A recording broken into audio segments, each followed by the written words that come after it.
इससे पहले हम इन्वेस्टमेंट की अमेजिंग स्ट्रैटेजीज को सीखें। आई होप ये पॉइंट सबको क्लियर है कि 1, हमें कम से कम अपनी सैलरी का 20% सेव करना है, जिसे हम आरडी या एफडी में गवर्नमेंट बैंक्स में सेव करते हैं, ताकि हमें बुरे वक्त में किसी के सामने हाथ ना फैलाने पड़े। नेक्स्ट, अगर हम एक नॉर्मल लाइफ से ज्यादा पैसे कमाना चाहते हैं तो उसका एक ही सोल्यूशन है कि हमें पैसों से काम करवाना पड़ेगा, यानी पैसों को कहीं इन्वेस्ट करना पड़ेगा। अब चाहे वो रियल एस्टेट हो, एक प्रॉपर बिजनेस हो या शेयर मार्केट हो। शेयर मार्केट में स्टार्ट करने के लिए हमें बहुत ही कम पैसों की जरूरत है और इसीलिए इस वीडियो में हम शेयर मार्केट की इन्वेस्टमेंट स्ट्रैटेजीज को सीखेंगे।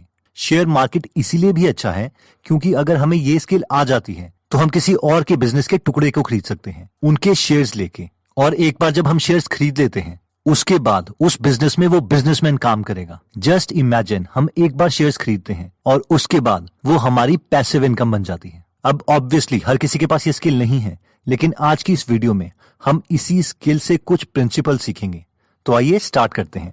वॉरेन बफेट, जो कि दुनिया के सबसे अमीर इन्वेस्टर हैं, उन्होंने कहा था कि जिसे फाइनेंशियल स्टेटमेंट्स पढ़ने नहीं आती उसे इंडिविजुअल स्टॉक्स नहीं खरीदने चाहिए।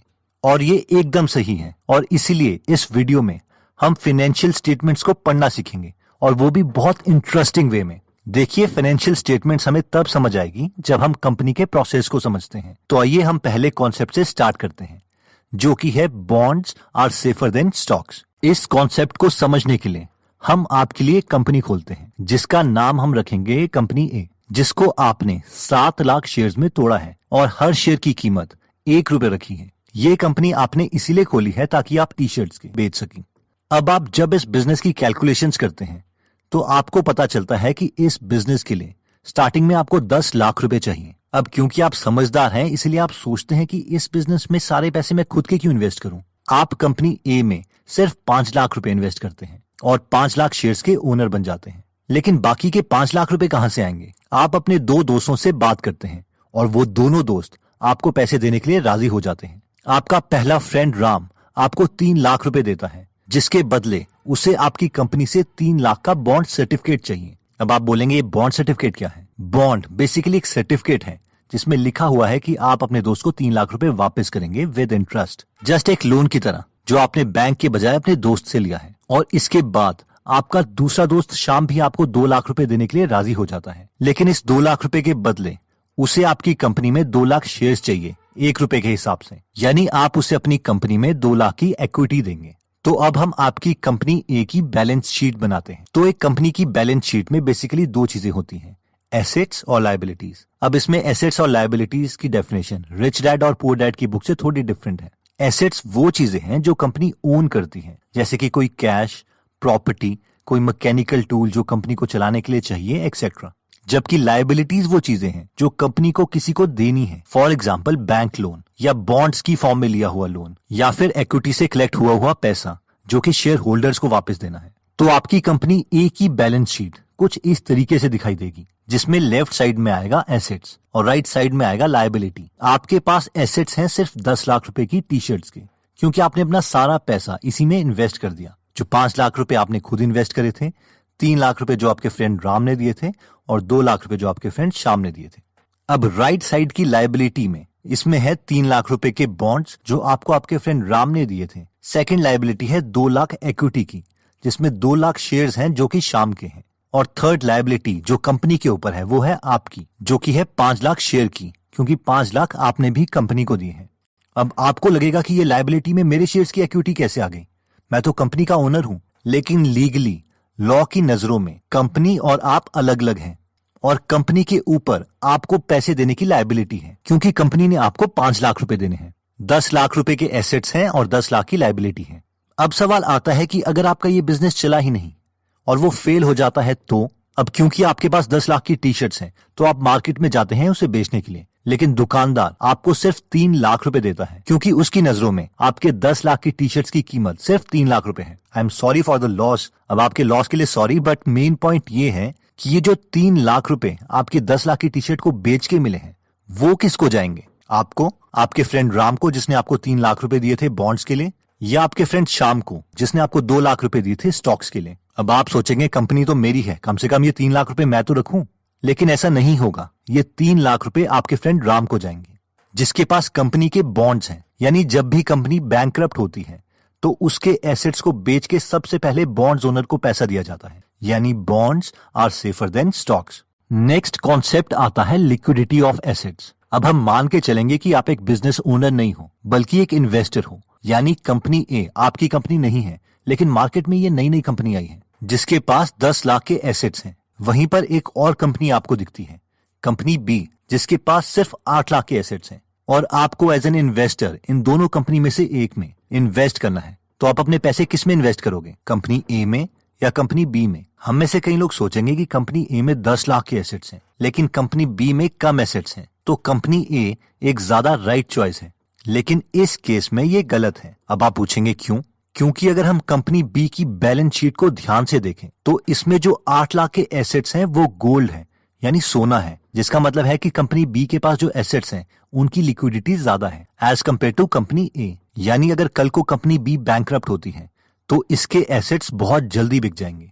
और अगर आपने इस कंपनी के बॉन्ड्स में इन्वेस्ट किया है तो आपके पैसे और रिटर्न काफी सेफ है, यानी ऐसी कंपनीज को प्रेफर करें जिसके एसेट्स की लिक्विडिटी ज्यादा हो। नेक्स्ट कॉन्सेप्ट कहता है कि buy stocks if market value is less than intrinsic value. ये कॉन्सेप्ट कुछ इस तरीके से है कि अगर आपको 30 लाख रुपए में कोई घर मिल रहा है तो आप उसे उसी वक्त खरीद लो, अगर आपको पता है कि उस घर के अंदर एक सेफ है और उस सेफ के अंदर 30 लाख रुपए हैं और वो सेफ आपको घर के साथ जरूर मिलेगा।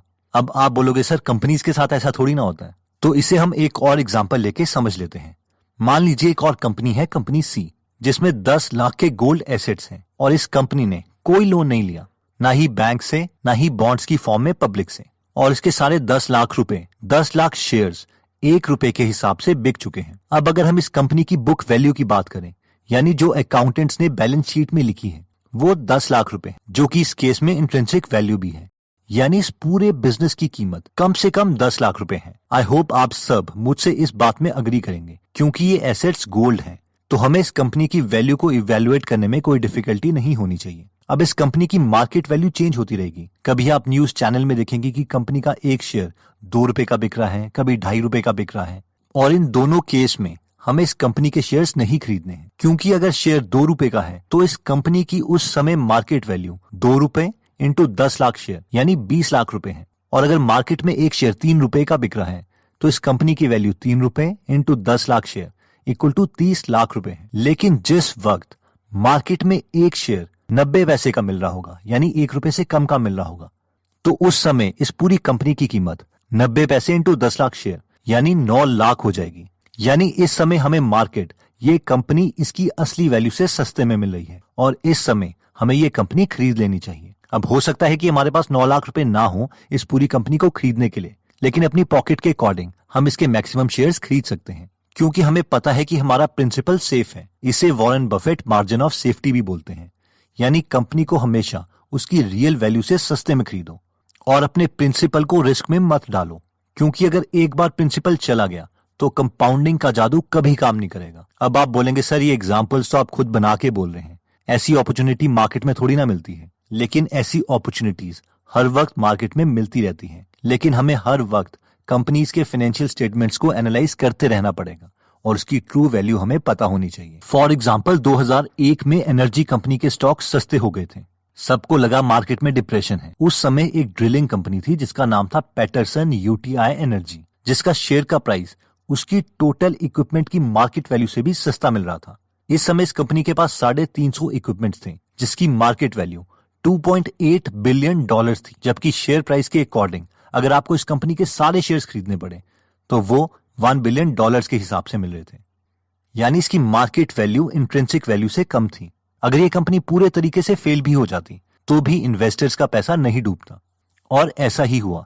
जिन लोगों को वैल्यू इन्वेस्टिंग की नॉलेज थी उन लोगों ने इस कंपनी के बहुत सारे शेयर्स खरीद लिए। अब हुआ ये कि कुछ टाइम के बाद ऑयल प्राइस बढ़ने लग गए और इस कंपनी के शेयर प्राइस भी बढ़ गए, तो इन्वेस्टर्स को डबल फायदा हो गया। नेक्स्ट कॉन्सेप्ट कहता है कि be aware of intangible assets. अब दोबारा से हम एक एग्जांपल लेते हैं। हमारे पास ऑप्शन था एक गोल्ड की कंपनी बी में इन्वेस्ट करने के लिए, जिसके पास 8 लाख के एसेट्स थे, वो भी गोल्ड में। लेकिन आपके पास एक और कंपनी है, कंपनी डी, ये भी गोल्ड की कंपनी है और इसमें एसेट्स हैं 12 लाख रुपए के। ये दोनों कंपनी में 8 लाख के शेयर्स हैं जो कि 1 रुपए के हिसाब से मिल रहे हैं। तो अब सवाल ये है कि आप कौन सी कंपनी में इन्वेस्ट करोगे, कंपनी बी या कंपनी डी। अगर आप इन कंपनीज की फाइनेंशियल स्टेटमेंट्स को नहीं देखते तो आपको लगेगा यार कंपनी डी ज्यादा ठीक है, क्योंकि इस कंपनी की मार्केट वैल्यू कम है और वैसे भी दोनों कंपनीज गोल्ड की हैं, यानी एसेट्स की लिक्विडिटी बराबर है। लेकिन ये इस केस में गलत होता, क्योंकि जब आप इस कंपनी की फाइनेंशियल स्टेटमेंट्स देखते हैं तो आपको उसमें दिखता है कि इस कंपनी में यानी कंपनी डी के पास एसेट्स में गोल्ड सिर्फ 4 लाख रुपए का है और बाकी 8 लाख रुपए के इंटेंजिबल एसेट्स हैं।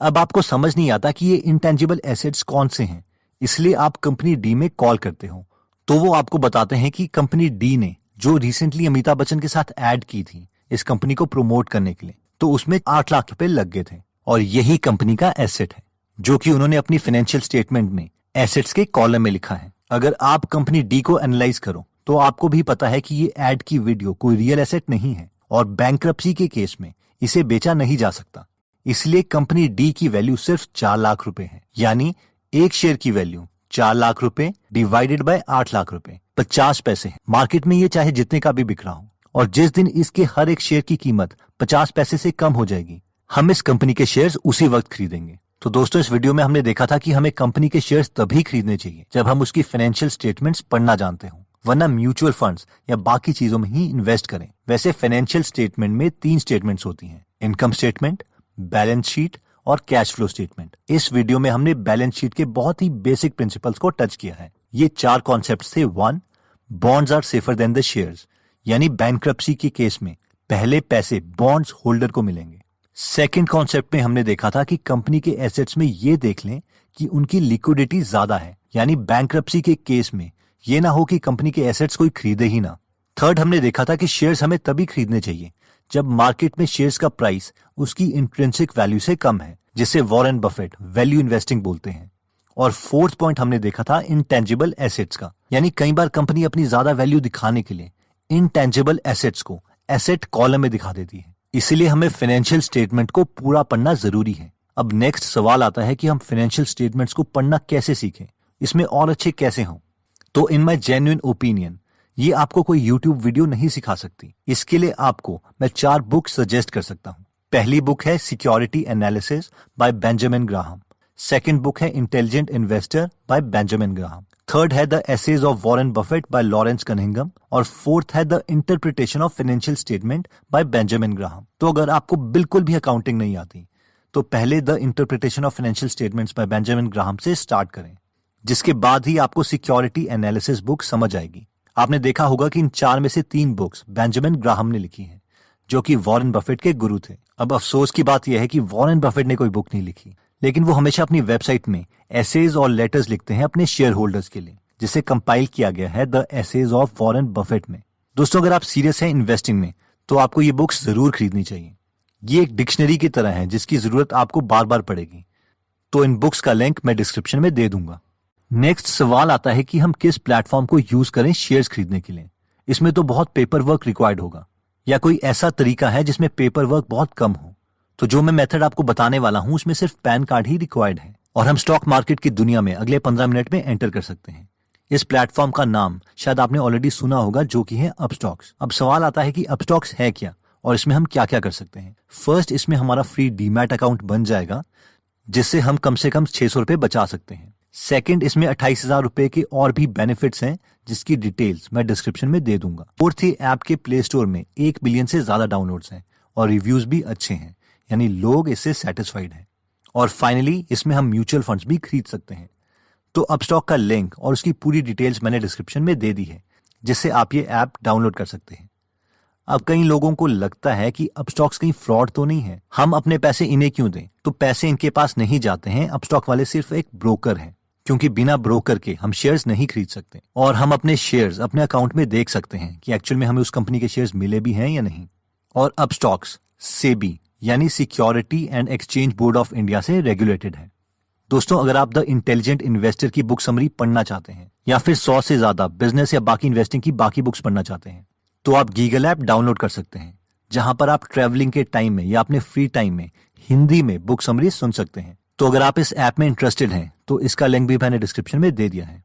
दोस्तों कमेंट सेक्शन में आप बता सकते हैं कि आप नेक्स्ट वीडियो किस टॉपिक पर चाहते हैं, ताकि हमें भी फीडबैक मिले और उसी टॉपिक्स को हम कवर करें। इस चैनल को जरूर सब्सक्राइब कर लीजिए और बेल का बटन दबा दीजिए, ताकि आप ऐसी नॉलेजेबल वीडियोस कभी मिस ना करें। और इस वीडियो को लाइक जरूर कीजिएगा ताकि हमारा कॉन्फिडेंस बढ़े।